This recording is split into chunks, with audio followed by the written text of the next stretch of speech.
Hola, mi nombre es Manuel Cabrera, bienvenido a otro video en donde vamos a aprender la diferencia entre el moho y la humedad, cómo combatirlos, cuáles son sus características y por qué se forman estos. Bueno, en primer lugar tenemos que saber qué es la humedad. La humedad no es más que la acumulación de vapor, o sea, en un lugar cerrado.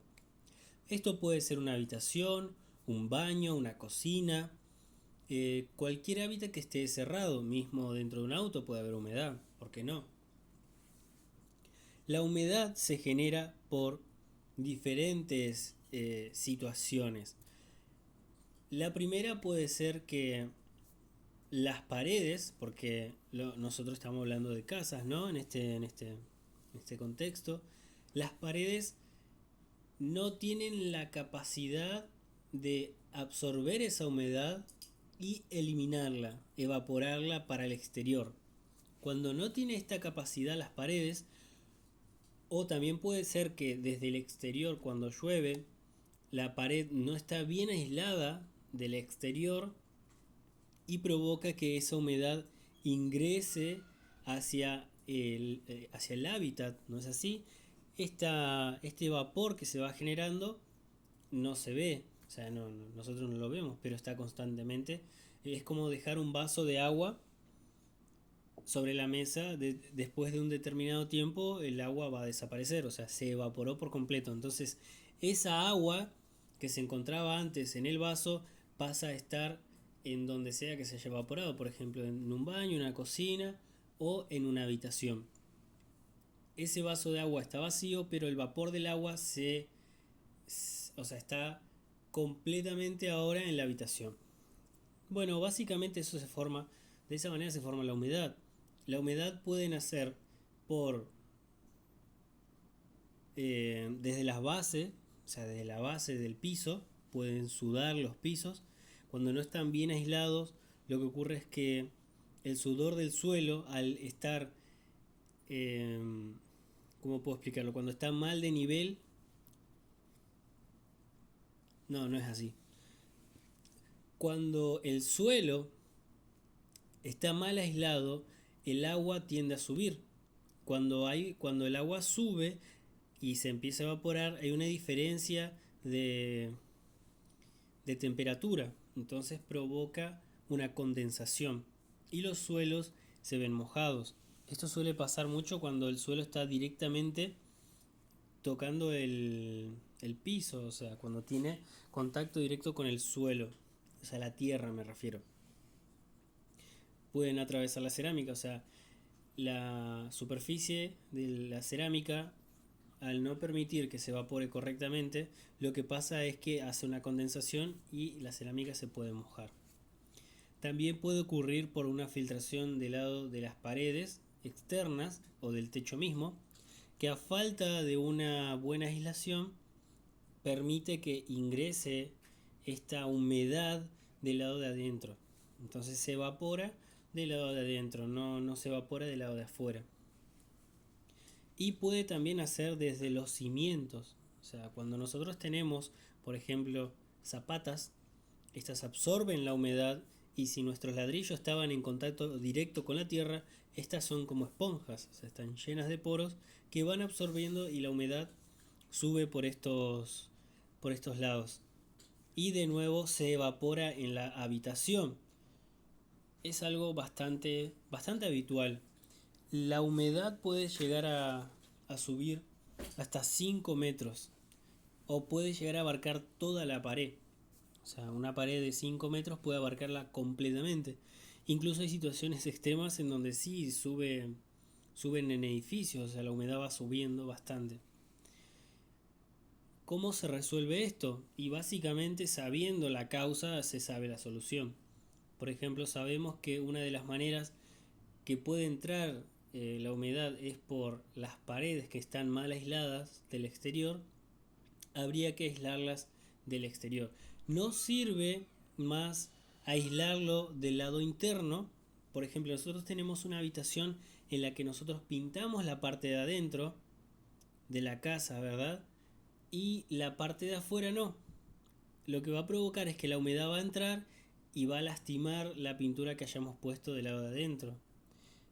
En teoría tendría que funcionar, va a funcionar, pero ese daño constante que está recibiendo la pared, o sea, el material más grande que serían los ladrillos, o el revoque en sí, va sufriendo un desgaste y con el tiempo se va a romper, no va a soportar.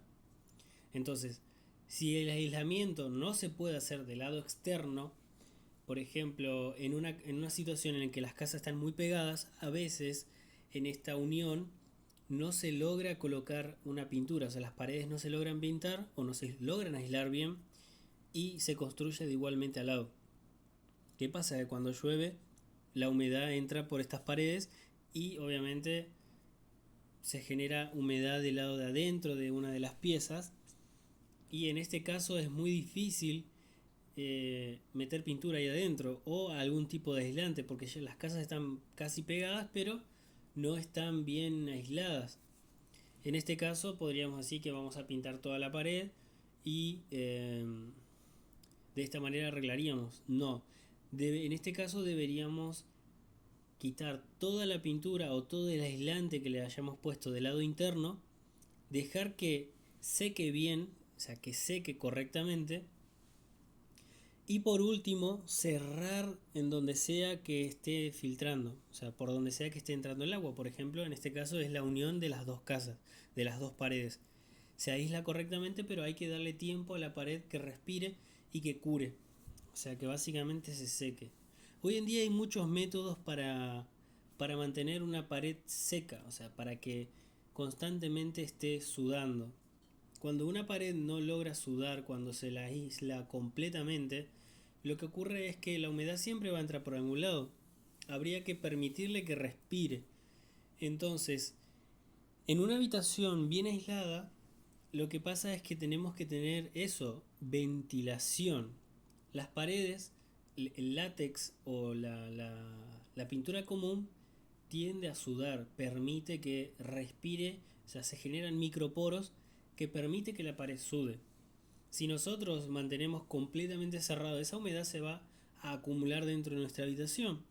Y si nosotros no permitimos que salga esa humedad, con el tiempo obviamente se va a generar lo que es el moho. Y acá está cuando, ¿a qué nos referimos con el moho? El moho no es más que un hongo. Son hongos, son hongos, básicamente son hongos que se reproducen gracias a este microclima que se genera en estos lugares. O sea, como tienen resguardo, tienen humedad y tienen la temperatura adecuada, se van reproduciendo. Por eso suelen esconderse o suelen acumularse detrás de las paredes, o sea, detrás de los muebles, en la ropa, en los techos, porque la humedad es idónea, o sea, es la mejor que pueden tener. Y esto genera graves problemas para las personas que viven ahí, más que nada para las criaturas y las personas mayores. Entonces, ¿cómo se resuelve el tema de la humedad, o sea, el tema del moho o de los hongos? Podemos tratarlo de la manera controlarla, o sea, es estar periódicamente. Si nosotros vivimos, por ejemplo, en un departamento en el que es muy complicado la ventilación, hay muchas veces que por cuestiones bueno, de la vida nosotros no podemos decidir cómo va a ser una habitación y nosotros la arrendamos o la alquilamos tal como está y listo. Nosotros no tenemos permitido hacer un boquete para que pueda salir por ahí la humedad, no. La mantendremos controlada, por ejemplo, pudiendo colocar un purificador de aire, un ventilador que trabaje por lo menos todo el mediodía o a la mañana en el tiempo que no estemos, por ejemplo en invierno, que ventile, es en ese lapso en el que no nos encontramos, que mantenga el lugar ventilado. Y siempre, sí o sí, no importa en el lugar que estemos, tenemos que procurar que haya siempre un respiro, que exista un pequeño respiro para nuestro hogar. Siempre tiene que haber la posibilidad de escapar esta humedad, este vapor que favorece al hongo. Y bueno, también obviamente controlarlo y eliminarlo con lavandina o con productos químicos, por ejemplo la pintura. La pintura de cielo raso, por ejemplo, viene con antihongos, o sea, tiene un químico que impide que la condensación se forme en el techo. Entonces, al no poder condensarse, al no poder pegarse el agua a esta pintura, el hongo no se puede quedar. Y también tiene antihongos, obviamente. Al tener todos estos factores hace que el que crezca hongo sea más difícil. Obviamente que si nosotros no mantenemos limpio, no mantenemos, por ejemplo, la ventilación correcta, estos hongos igual van a crecer, o sea, no les va a importar, o sea, de alguna manera van a generar como sus propios anticuerpos y se van a terminar reproduciendo, o sea, es así. Hay que mantener vigilado al hongo en las casas porque pueden generar daño a las criaturas y a los adultos mayores. Bueno, entonces, además de la pintura, además de la respiración de la casa, ¿no es así? ¿Qué más se puede hacer contra el moho? ¿Cómo se le puede detectar? Obviamente es el olor, es característico de esa humedad que nosotros le decimos. También mantener ventilado, limpiarlo con algún tipo de lavandina o algún tipo de químico. Y básicamente es prevenir la acumulación de la humedad. No lo tengamos, y es el baño, mantengámoslo siempre ventilado. Si es la cocina, igualmente coloquemos un extractor extra. Y si es en la habitación, no dejemos vasos, no dejemos nada de líquido que pueda evaporarse. Así es que hasta acá, espero te haya gustado el video, te suscribas, me des me gusta. Vamos a estar subiendo videos todos los días eh, sobre materiales, o sea, sobre curiosidades y demás de lo que es la construcción y las reformas. Así es que nos vemos en el siguiente video.